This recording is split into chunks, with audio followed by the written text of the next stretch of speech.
Kągi, sveiki visi, senai nesimatėm su jumis GoFruit. Šiandien apžiūrėsime tokį vieną aparatą, kuris yra iš tiesų labai rimtas, tai yra iškart sakau tankas. Pavadinimas irgi daug kas sako, labai graži dėžutė, bet ir labai gražus logo. Šiandien pas mus svečiuose Mutation MT RTA.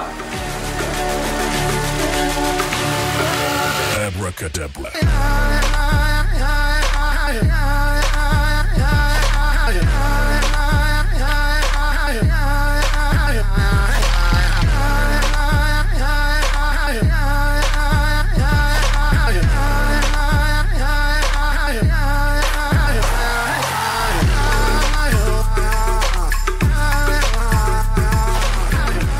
Ir štai pagaliau atėjome apačią, labai ilgai laukiau šitą reviewą, tiesą pasakęs, nes laukiau šito tanko taip pat ilgai kaip ir šitą reviewą. Ir kad paminėsiu, kągi pas mus šiandien stalo Indulgence MT RTA. Žiūrim gal tada kas aplinkui dėžutė. Čia iškart matome mūsų pavadinimą. Šitoj pusėje nieko, labai gaila, kad man atėjo štai tokia dėžutė biški suvaryta, nežinau, ten pašte nelabai geri žmonės šitie dirba ar dar kažkas tokio. Čia matome visas jo charakteristikas, apie jas aš pakalbėsiu biški vėliau. Čia matome koks mūsų saito pavadinimas, visokiausi barkodai iš visų pusių. Kągi, tada iš karto gal unboxinginam jį ir pažiūrim, kas yra pačioj mūsų dėžutėj. Štai tokiu gražiu būdu jinai atsidaro, iškart šitą pakeliam į viršų ir galima atidėti į šoną, pavyzdžiui, štai čia ir Zephyro unboxingo būdu atsidaro štai šitas viršutinis kalpokas. Kas pas mus komplektacijai? Papildomas stikliukas, Mutation MT tankas, visokiausios tarpinės, apie ką aš pakalbėsiu biškai vėliau, ir atsuktuvas. Kągi, dabar apžiūrėkime mūsų šitą tobulą RTA iš visų pusių. Ok, tada, kaip matome, šitas Airflow ringas nusiema, štai taip jis atrodo. Štai kitikis iš visų pusių, čia taip pat kaip ir Zephyre yra perenkamos šitos tarpinės. Komplekte yra dar viena mėlyna ir viena raudona, štai čia guli.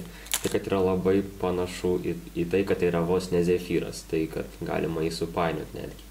Taip pat kas dėl įpylimo, jis irgi yra labai patogus netgi, nusiema štai šitas viršutinis kepas irgi taip pat kaip Zephyre, tik kad aišku čia nėra jokios gumytės, kurią galima labai laisvai pamesti. Yra tokia skylutė iš karto, be jokių gumyčių, be nieko. Tai kad štai taip užpilame ir galima iš karto užsukti.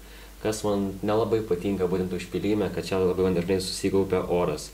Jeigu mes naudojame kokią ten staresnę pipetę arba ten dar kokią tai gumytę ten, kur ant mūsų butiliukų plasmasinių, tai būna, kad susiformuoja čia oras ir negalima įpilti skysčio. Reikia ten arba papūsti į vidų, arba kažko pradurtą orą ir tada vėl viskas normaliai pilasi. O šiaip dėl skysčio įpilimo labai viskas gerai. Galima šitą užsukti atgal. Drip tipas irgi yra gražus, patogus, nieko apie blogo pasakyti netgi ir norėčiau, negalėčiau. Štai taip laikas ant dviejų o-ringų, laikas normaliai. Štai taip dėl Airflow, dvi tokios pačios skylės. Tik aišku, kas man labai įdomu pasidarė, dėl ko, kaip matome, ant Airflow ringo viena skylė didesnė, o kita mažesnė. Būtent šito aš tikrai nežinau, kadangi mes, jeigu, tuoj aš štai dėsiu viską. Štai, pavyzdžiui, kaip įdėjom, kaip matome čia, štai tiek lieka nereikalingos vietos, nežinau kodėl tai padarė, o šita pusė viskas gerai atsidaro, kaip matome. Štai. Gal iš karto jo išardykime visom dalim ir pažiūrėkime, kas viduj, kaip tada mūsų pati arba bazė, mūsų pats skanumėlis ir pažiūrėkime, kas pačiam viduj. Kągi, viską išardžiau ir štai maždaug iš tokių dalių jį susidaro. Kaip matome, vienas o-ringas, stikliukas, antras o-ringas, mūsų viršutinis kepas, toliau mūsų kepas, pro kurį mes pilame skystį, mūsų pati bazė su RTA sekcija, taip pat mūsų kepas, kuris uždaro mūsų bazę ir mūsų Airflow ringas. Gerai, apie stikliuką. Stikliuko nieko ypatingo nėra, tiesiog norėjau paminėti, kad šis skaitiklis gali išlaikyti netgi iki 5 mililitrų jūsų skysčio. Dėl o-ringų. O-ringai, kaip matome, yra dviejų spalvų, labai panašus į Zephyro o-ringus, gal netgi tokie patys, netgi nebandžiau. Čia yra mūsų viršutinis kepas, kaip minėjau, su drip tipu. Pro čia įsipila mūsų skystis. Štai ten yra skylutė, gal pamatysite tuoj. Štai pro čia mes įpila mūsų skystį. Šitą paliksiu biškį vėliau, kadangi apie jį mes turėtume pakalbėti daug labiau negu apie šitos visus. Štai toliau matome štai tokį kaip kepą, kurį mes uždarome iš viršaus mūsų RTA. Kaip matome, čia yra parašyta mutation, apsukus ir tank iš kitos pusės.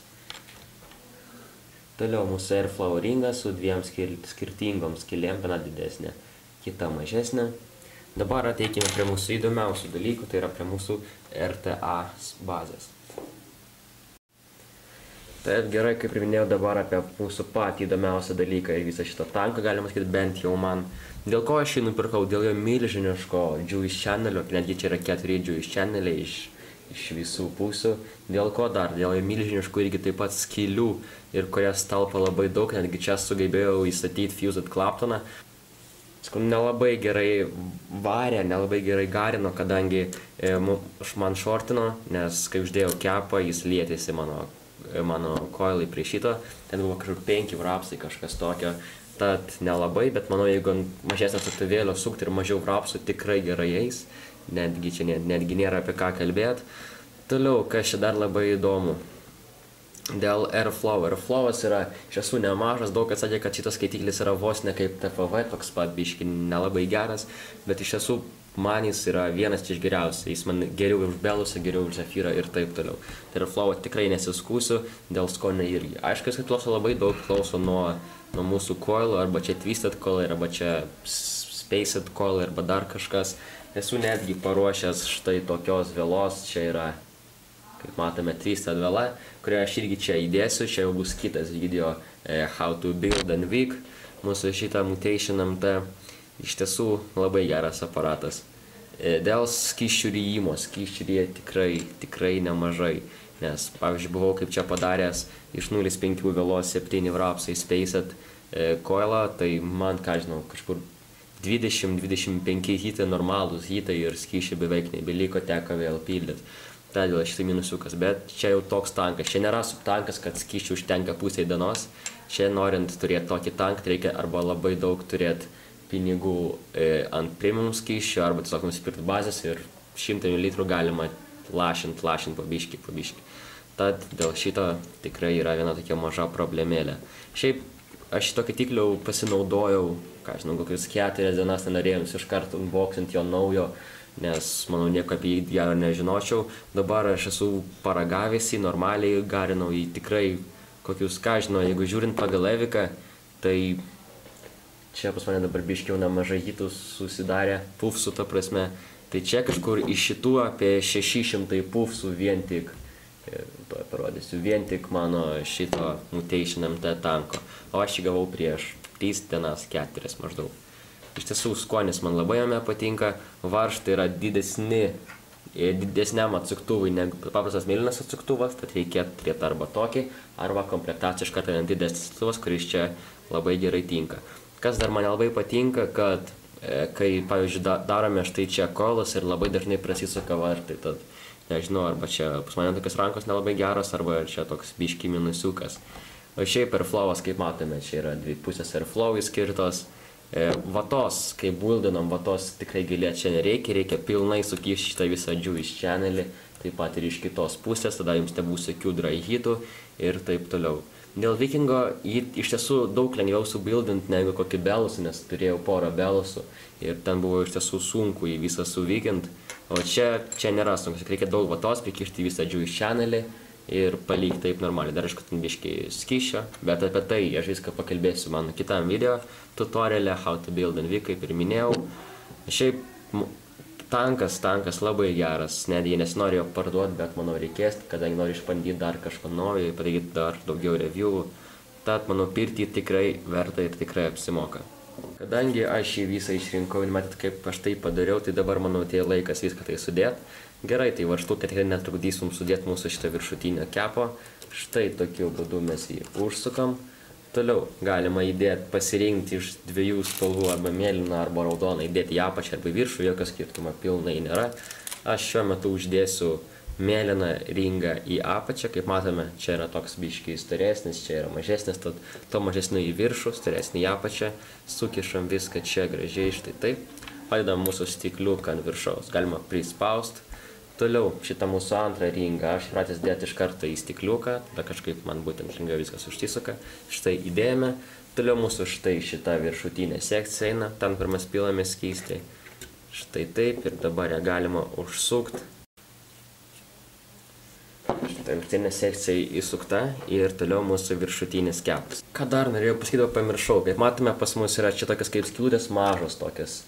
Įdubimai, galim pasakyti. Čia skirta tam, kad mūsų tanką būtų daug lengviau atsukti, norint įpilt skysčio. Ant Zefyro labai gaila, kad to nebuvo, čia tas atsirado ir už tai labai didelį pliusą. Pavyzdžiui, jeigu jūsų rankos su skysčia, arba ten dar slidžios, arba dar kažkas, jums nereikės vargti ten, arba ten dar kažkaip su kokiam servetėlėm atsukinėt.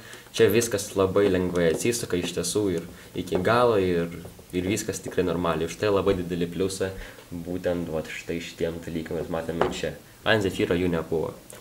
Kągi, manau, tiek apie šitą mano tanką, kuris šiandien stovi ant stalo, yra iš tiesų labai geras, minusų nelabai turi, aišku, yra pora, kad prisikinėja biški varžtai. Kaip pradžioj video buvau pasakęs, kad nežinau, kam skirta šita dalis, dabar kažkaip pasukėliojau ir supratau, kam būtent jinai yra skirta. Kaip matome, dabar yra atidarytas vienas airflow'as ir antras airflow'as pilnai. Jeigu mes šitą dalyką pasukame čia, kaip matote, čia nieko nelieka. Šitas airflow'as būna atidarytas, o šitas iškart tuo pačiu momentu užsidaro. Tad va, kaip jie įdomiai taip labai netgi sugalvojo. Iškart norėjau atsiprašyti, tada norėčiau dėl to, kad aš nepasakiau iš karto, kas tai yra, nes nelabai žinojau. Bet dabar va kažkas tokio, kaip matome. Čia atsidaro, pilnas, uždarome iki čia, dar biškį.